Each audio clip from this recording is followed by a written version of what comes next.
കഴിഞ്ഞ ശനിയാഴ്ചയാണ് ചോദ്യം ചെയ്തത്. PS പ്രശാന്തിനെ അതേ ദിവസം തന്നെ ചോദ്യം ചെയ്തു. ഇപ്പോഴത് പുറത്തു വരികയാണ്. ഒരേ ദിവസം തന്നെ ഹൈക്കോടതിയിൽ വിമർശനം ഉണ്ടായി. ഞങ്ങൾ നേരത്തെ പറഞ്ഞതല്ലേ വമ്പൻ സ്രാവുകൾ ഇതിൻ്റെ പിന്നിലുണ്ടെന്ന്. ആ വമ്പൻ സ്രാവുകളെ ചോദ്യം ചെയ്യാതെ വസ്തുതകൾ പുറത്തു വരില്ല എന്നുള്ള കാര്യം ബഹുമാനപ്പെട്ട ഹൈക്കോടതി പറഞ്ഞത് ശരിയല്ലേ? ഇന്നും പറഞ്ഞല്ലോ, അന്വേഷണം ഒരു ഘട്ടത്തിനപ്പുറം പോകുന്നില്ല. അപ്പോൾ പ്രധാനപ്പെട്ട ആളുകളുടെ അടുക്കലേക്ക് ഇത് എത്തുന്നില്ല എന്നുള്ളത് സത്യമാണ്. മന്ത്രി കടകംപള്ളി സുരേന്ദ്രൻ ദേവസ്വത്തിൻ്റെ ചുമതല വഹിച്ചപ്പോഴാണല്ലോ ഇതൊക്കെ നടന്നത്. ഞാൻ ചോദിക്കട്ടെ, ഒരു മന്ത്രി അറിയാതെ ഇത്രയും പ്രധാനപ്പെട്ട കാര്യങ്ങൾ ശബരിമലയിൽ ഉണ്ടായി എന്ന് ആര് വിശ്വസിക്കും? ആർക്കാണ് വിശ്വസിക്കാൻ കഴിയുന്നത്? 2 ദേവസ്വം ബോർഡ് പ്രസിഡന്റുമാർ മാത്രം വിചാരിച്ചാൽ ഇത്രയും വലിയ ഒരു സ്വർണ്ണക്കൊള്ള അവിടെ നടത്താൻ കഴിയുമോ? കഴിയില്ല. അപ്പോൾ ഇതിൻ്റെ പിന്നിൽ രാഷ്ട്രീയമായ ഉദ്ദേശമുണ്ട്, അല്ലെങ്കിൽ രാഷ്ട്രീയമായ പരിരക്ഷയുണ്ട് എന്ന് കണ്ടുകൊണ്ടല്ലേ ഈ 2 ദേവസ്വം ബോർഡ് പ്രസിഡന്റുമാർ ഇത് ചെയ്തത്. ഈ 2 CPM-ൻ്റെ ഉന്നതരായ നേതാക്കളാണ് ജയിലിൽ കിടക്കുന്നത്. ഇപ്പം 3-മതൊരാൾ ഇന്നലെ വിജയകുമാർ, കേരള സെക്രട്ടേറിയറ്റ് അസോസിയേഷൻ്റെ CPM-ൻ്റെ പ്രസിഡൻ്റായിരുന്ന ആളാണ് 1-ാം പിണറായി ഗവൺമെൻറ് കാലത്ത്. അദ്ദേഹം ജയിലിൽ കിടക്കുകയാണ്. അപ്പം 3 പ്രധാനപ്പെട്ട CPM നേതാക്കന്മാർ ജയിലിൽ പോയി. മന്ത്രി ഇതൊന്നും അറിയാതെയാണ് എന്ന് പറഞ്ഞാൽ ആര് വിശ്വസിക്കും? ഈ കാര്യങ്ങൾ ശബരിമലയിൽ നടന്ന സ്വർണ്ണക്കൊള്ളയെപ്പറ്റി മന്ത്രിക്ക് അറിയാൻ പാടില്ല എന്ന് പറഞ്ഞാൽ ആരാണ് വിശ്വസിക്കാൻ പോകുന്നത്? അപ്പോൾ ഇതിൻ്റെ യഥാർത്ഥ വസ്തുതകൾ പുറത്തു വരണം. അതിനു വേണ്ടിയിട്ടുള്ള ശക്തമായ പോരാട്ടവുമായി ഞങ്ങൾ മുന്നോട്ട് പോകും. ഞങ്ങൾ ആദ്യം പറഞ്ഞത് എന്താ? ഞങ്ങൾ ആദ്യം പറഞ്ഞ ഹൈക്കോടതിയുടെ നിയന്ത്രണത്തിൽ CBI അന്വേഷണം വേണം. പക്ഷെ കോടതി SIT-യെ നിയോഗിച്ചു. SIT അതിൻ്റെ പ്രവർത്തനം മുന്നോട്ട് കൊണ്ടുപോകുന്ന കണ്ടപ്പോൾ ഞങ്ങൾക്കതിൽ പരാതി ഉണ്ടായില്ല. ഇപ്പോഴും പരാതിയില്ല. പക്ഷേ ഇതിന് രാജ്യാന്തര ബന്ധങ്ങളുള്ള ഒരു സ്വർണ്ണക്കൊള്ളയാണ് എന്ന് കാണുമ്പോൾ സ്വാഭാവികമായും CBI അന്വേഷിക്കണമെന്ന് പറയില്ലേ? അതിൻ്റെ അർത്ഥം SIT-യുടെ അന്വേഷണത്തിൽ വിശ്വാസമില്ല എന്നുള്ളതല്ല. SIT മാത്രം വിചാരിച്ചാൽ ഇൻ്റർനാഷണൽ റെമിഫിക്കേഷൻസ് ഉള്ള ഒരു കേസ് അന്വേഷിക്കാൻ കഴിയില്ല എന്നുള്ളതാണ് വസ്തുത. അതുകൊണ്ടാണ്, അല്ലാണ്ട് P. രാജീവ് പറയുന്ന പോലെയല്ല. അത് മന്ത്രി P. രാജീവ് പറഞ്ഞത് പ്രതിപക്ഷത്തെ കളിയാക്കുകയാണ്.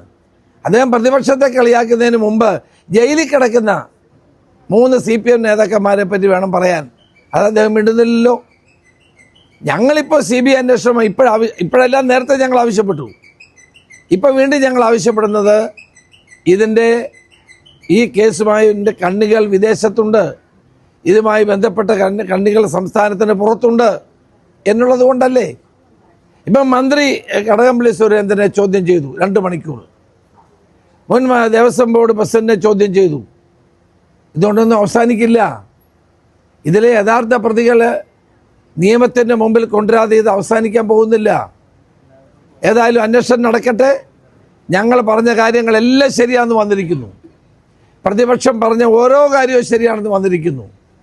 ഇനിയും ഇതുമായി ബന്ധമുള്ള വൻ സ്രാവുകൾ വലയിൽ കുടുങ്ങും എന്ന കാര്യത്തിൽ സംശയം വേണ്ട. അയ്യപ്പനോട് കളിച്ചാൽ ആർക്കും രക്ഷയില്ല എന്ന് മനസ്സിലാക്കിക്കോണം. കളി ഏതായാലും അയ്യപ്പനോട് വേണ്ട എന്നാണ് ഇത് ആവർത്തിച്ച് നമ്മളെ ബോധ്യപ്പെടുത്തിക്കൊണ്ടിരിക്കുകയാണ്. ഈ ഇക്കാര്യത്തിൽ ഇപ്പോൾ പ്രതിപക്ഷം കളിയാക്കുന്നു എന്നതിനപ്പുറം സ്വാഭാവികമായിട്ട് ഈ 3 നേതാക്കൾക്കെതിരായിട്ടുള്ള നടപടി ഇക്കാര്യത്തിൽ ഇതുവരെ CBI സ്വീകരിച്ചിട്ടില്ല. അതിനെങ്ങനെയാണ് കാണുന്നത്? ഇന്നലെ പാർട്ടി സെക്രട്ടറി പറഞ്ഞു കേട്ടില്ലേ, വലിയ ഹെഡിങ് വരും അതുകൊണ്ട് ചെയ്തില്ല എന്ന്. അപ്പോൾ ഹെഡിങ്ങിനെ ഭയപ്പെട്ടാണോ CPM തീരുമാനം എടുക്കാൻ മടിക്കുന്നത്? പത്രത്തിൽ വരുന്ന ഹെഡിങ് വരും, സ്വർണ്ണക്കൊള്ളയിൽ CPM നടപടിയെടുത്തു എന്ന് വരുമെന്ന് പേടിച്ചാണ് എടുക്കാത്തത്. ജനങ്ങളെ പേടിയില്ലാത്ത പാർട്ടിയാണ് CPM. എന്നിട്ടാണോ പത്രക്കാരുടെ ഹെഡിങ്ങിനെ ഭയപ്പെടുന്നത്? ഇതെല്ലാം ആളുകളെ കളിപ്പിക്കുകയല്ലേ. ഈ കൊള്ളയ്ക്കകത്ത് സർക്കാരിലെ ഉന്നതന്മാർക്ക് പങ്കുണ്ട്. ആ പാർട്ടിക്കാർ മുഴുവൻ ജയിലിൽ ഓരോരുത്തരായിട്ട് ജയിലിൽ പോയിക്കൊണ്ടിരിക്കുകയാണ്. ഓരോരുത്തരായിട്ട് ഇപ്പോൾ ജയിലിലേക്കുള്ള യാത്രയാണ്. ഇവർ ഘോഷയാത്ര നടത്തിക്കൊണ്ടിരിക്കുകയാണ് ജയിലിലേക്ക്. എന്നിട്ട് ഈ CPM നേതാക്കന്മാർക്കെതിരെ ഒരു നടപടി സ്വീകരിക്കാൻ കഴിയാത്ത ഈ പാർട്ടി സെക്രട്ടറിയെ പറ്റി ഓർത്ത് എനിക്ക് സഹതാപമേ ഉള്ളൂ. ഞങ്ങൾക്ക് സഹതാപമാണുള്ളത്. ഇപ്പോൾ ശനിയാഴ്ചയാണ് ചോദ്യം ചെയ്തെന്ന് പറയുന്നത്. ഭയങ്കര രഹസ്യമായിരുന്നു ചോദ്യം ചെയ്യൽ. അങ്ങനെ ഒരു ചോദ്യം ചെയ്യലിലേക്ക് ആവശ്യമുണ്ട്. കുറച്ചുകൂടി സുതാര്യത ഈ വിഷയത്തിൽ വേണം തോന്നുന്നു. അത് നിങ്ങൾ അവരോട് ചോദിക്കണം. ഏതായാലും SITക്ക് പത്രക്കാരോട് പറയാൻ പറ്റുമോ ചോദ്യം ചെയ്യുന്നു? അവർക്ക് പറയാൻ കഴിയില്ല. അല്ലാതെ ചോദ്യം ചെയ്യുന്ന ആൾ പറഞ്ഞാലേ അല്ലെങ്കിൽ നിങ്ങളെ വിവരം അറിയൂ. ഏതായാലും ഇപ്പോൾ പുറത്ത് വന്നല്ലോ. ഇതൊന്നും ഒരിക്കലും മൂടി വെക്കാൻ കഴിയില്ല. സത്യത്തെ സ്വർണ്ണപ്പാളി കൊണ്ട് മൂടിയാലും ആ സത്യം പുറത്തു വരും. അതാണിപ്പോൾ തെളിഞ്ഞിരിക്കുന്നത്. അദ്ദേഹം പറഞ്ഞത് കുറച്ച് ചോദ്യങ്ങൾ, എന്തൊക്കെയോ സംശയങ്ങൾ വന്നു, അത് അവർ വന്ന് ചോദിച്ചു. ചോദ്യം ചെയ്തതല്ല. അല്ല, എല്ലാവരോടും അത് തന്നെയാണ് ചെയ്യുന്നത്. അത് വാസുവിനോടും ആദ്യം ചോദിച്ചത് അത് തന്നെയായിരുന്നു. അത് തന്നെയാണ് നമ്മുടെ പത്മകുമാരോടും ചോദിച്ചത്. ആ ചോദ്യമല്ലേ ചോദിക്കുന്നത്. ആ ചോദ്യത്തിന് ഉത്തരം കിട്ടിയ ശേഷം SIT പരിശോധിക്കും, വീണ്ടും ചോദ്യം ചെയ്യണേ വിളിക്കും. അതൊക്കെയല്ലേ അതിൻ്റെ നടപടിക്രമങ്ങൾ. സംശയങ്ങൾ ദൂരീകരിക്കാനൊന്നും അല്ലല്ലോ, കാര്യങ്ങൾ മനസ്സിലാക്കാൻ വേണ്ടിയല്ലേ അവർ വിളിക്കുന്നത്. അല്ലാണ്ട് ആരെയും ചായ കൊടുത്ത് പറഞ്ഞു വിടാൻ വേണ്ടി അല്ലല്ലോ. കടകംപള്ളിയെ പ്രതിയാക്കാതെ രക്ഷപ്പെടുത്താനുള്ള നീക്കം നടത്തുന്നുണ്ടോ?